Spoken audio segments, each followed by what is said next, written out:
Welcome back students. This video is for the students of class 12th subject economics. In this video we are going to continue with our chapter number 12, that is balance of payments, and this is our lecture number 2 for this chapter. In the last video lecture we have read about what do we mean by balance of payment and what do we mean by current account. Okay, in current account we record the transactions which do not affect the assets and liabilities of a country. Okay, but in this video we are going to read about capital account. These account of BOP. Okay, this account of BOP records all those transactions between the residents of a country and rest of the world which cause a change in asset or liability. Okay, in this capital account we record those economic or monetary transactions which change the asset or liability of the residents of the country to its government. Okay, so basically in capital account we will record those economic transactions which will affect the asset and liability status of a country in relation to the rest of the world. So basically capital account transactions leads to future claims. Okay, in future we have to repay them. Now in current account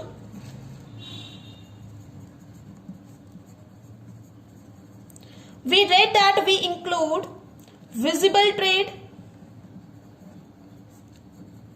Remember that in visible trade we include trade of goods. Okay, and in goods plant and machinery are also included. Okay, so in current account we include visible trade,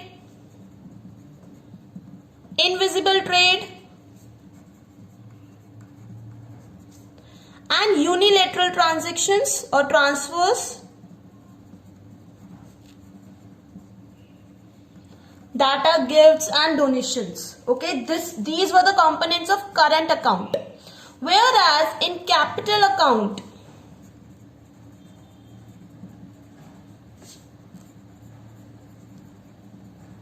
we include those monetary transactions or economic transactions which will affect the assets or liability status of a country. Okay, such as borrowings,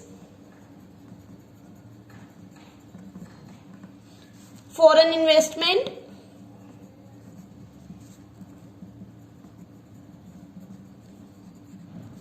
NRI deposits,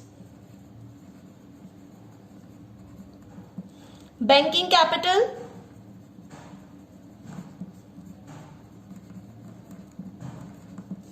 and short-term credit.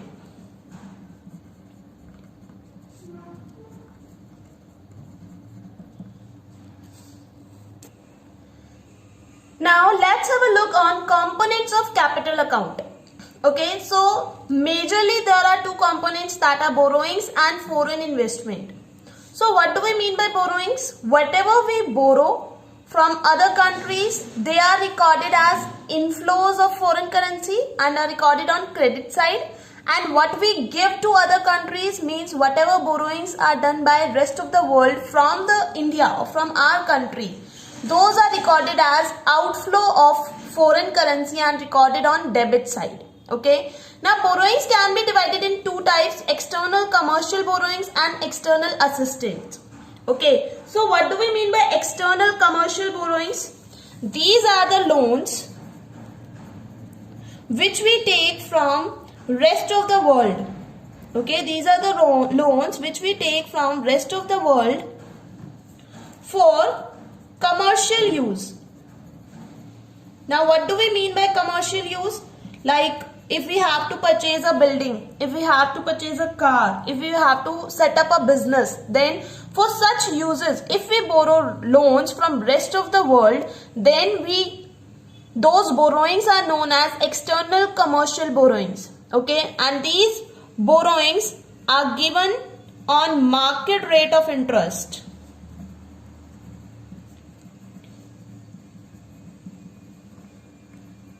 Okay, so basically external commercial borrowings are the loans which we take from rest of the world for commercial use on market rate of interest. Whereas if we talk about external assistance, what is the meaning of assistance? Assistance means help. Okay, Suppose there is some economic crisis or some kind of natural calamity in our country. Okay, like last year there was flood in Kerala. Okay, so during those times when we take borrowings from rest of the world, okay, such borrowings, we can say borrowings for the purpose of help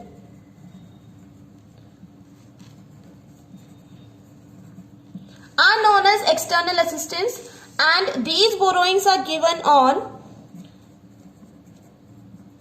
concessional rate of interest, or we can say discounted rate of interest.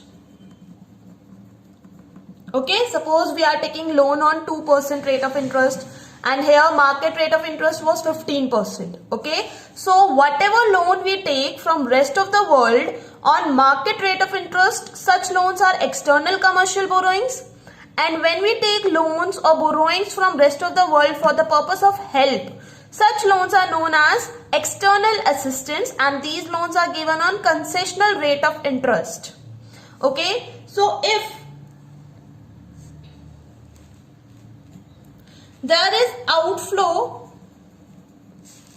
of currency, okay, if there is outflow of foreign currency,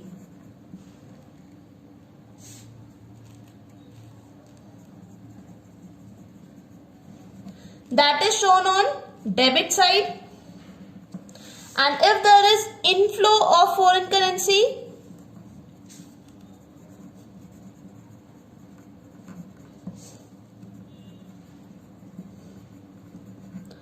that is recorded on credit side.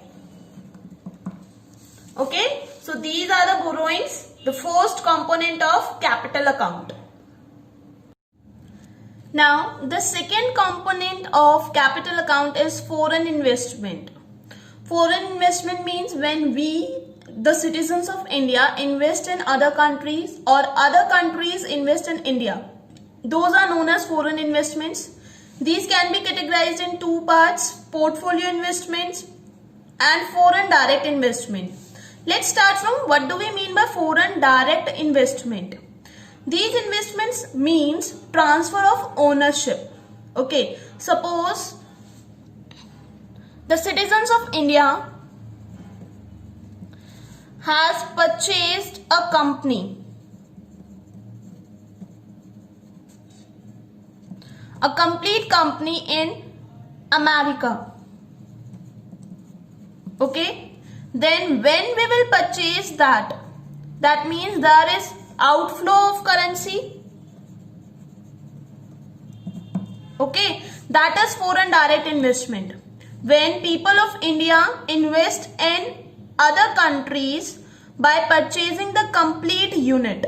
Okay, that means now the ownership of that company lies in India. Okay, but what do we mean by portfolio investment? This means that basically this is also termed as foreign institutional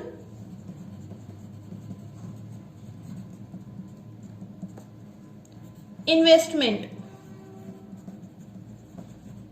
Okay, when we purchase 50% shares of a company, okay, we are not purchasing the complete company, we are just purchasing the 50% shares of company of some other countries. That is portfolio investment.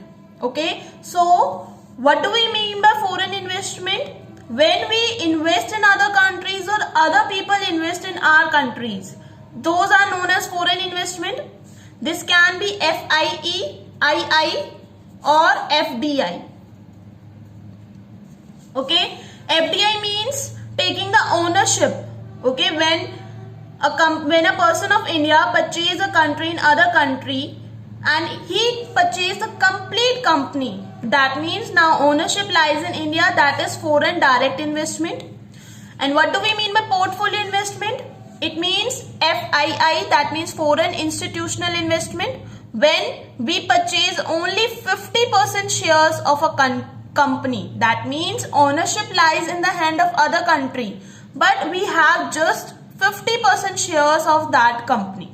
Okay, so these foreign investments are counted in capital account.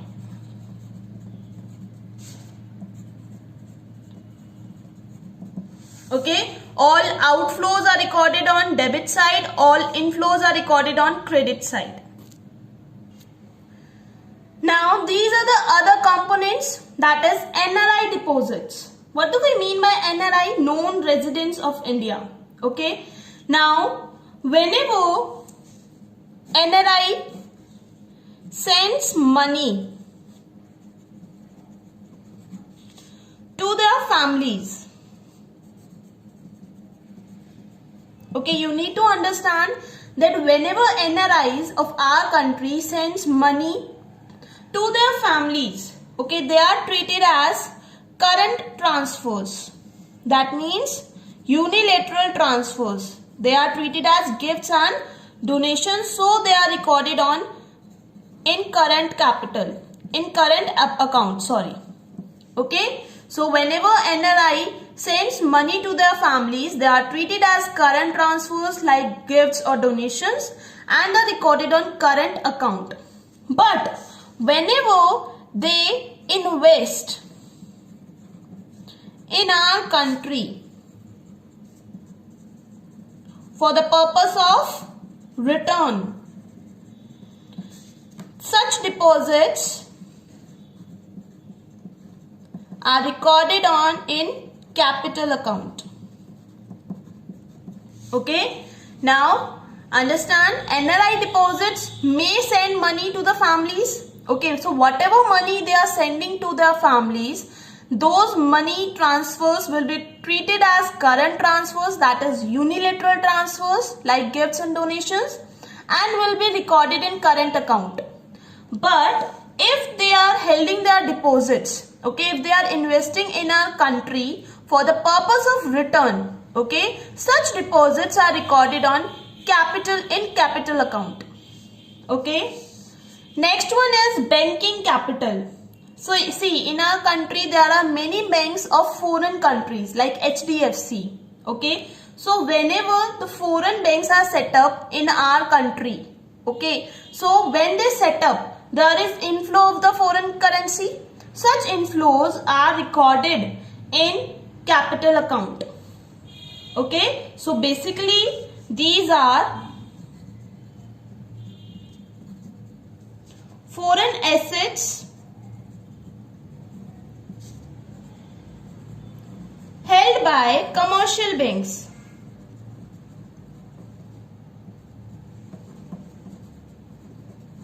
Okay, you can take that the example of HDFC Bank. Okay, this is the bank, foreign bank, which is set up in India. So when this bank was set up, it brought, there was inflow of foreign currency.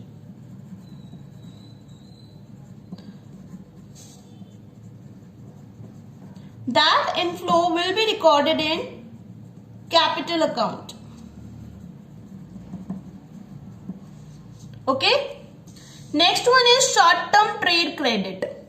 Now as we read borrowings, okay, in borrowings we read external, commercial borrowings and external assistance. So these were the long-term loans. These were long-term loans which we can pay anytime in future. But when we take short-term loans, okay, when we take short-term trade credit for the purpose of international trade, okay, suppose we have purchased, we have made purchases in the international market. Okay, we have purchased something in international market. That means we have to repay.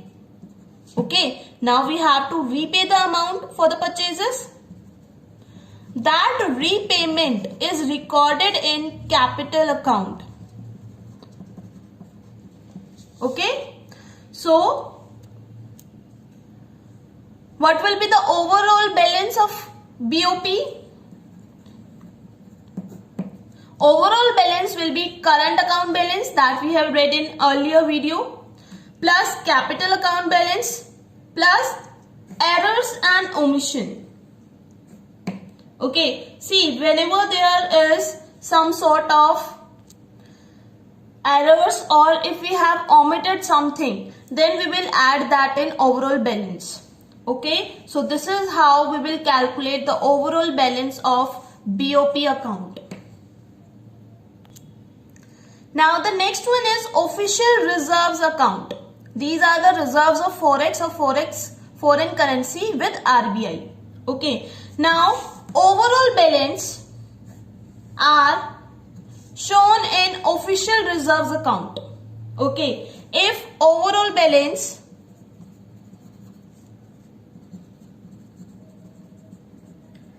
is positive, okay, if overall balance is positive, then it will show increase in official reserve account. Okay, that means reserves of foreign currency with RBI will increase. And if overall balance is negative, it will show decrease in reserve of forex with RBI. Okay, positive balance will show increase, negative balance will show decrease. Now there are few points that you have to keep in mind, that sometimes these official reserves, okay, forex reserves with RBI is shown as a part of capital account BOP rather than a separate account. Okay, so whenever these reserves are shown as a part of capital account, BOP will always balance. It will always be equal to 0. Okay, and if there is increase in official reserve, suppose the official reserve has increased with rupees 480, then it will be shown with minus sign. And if there is decrease in official reserve, that is 480, but it is decreasing, then it will be shown with positive sign. Okay. So that's all for your today's video. Now your homework is you have to read chapter number 12 BOP from macroeconomics.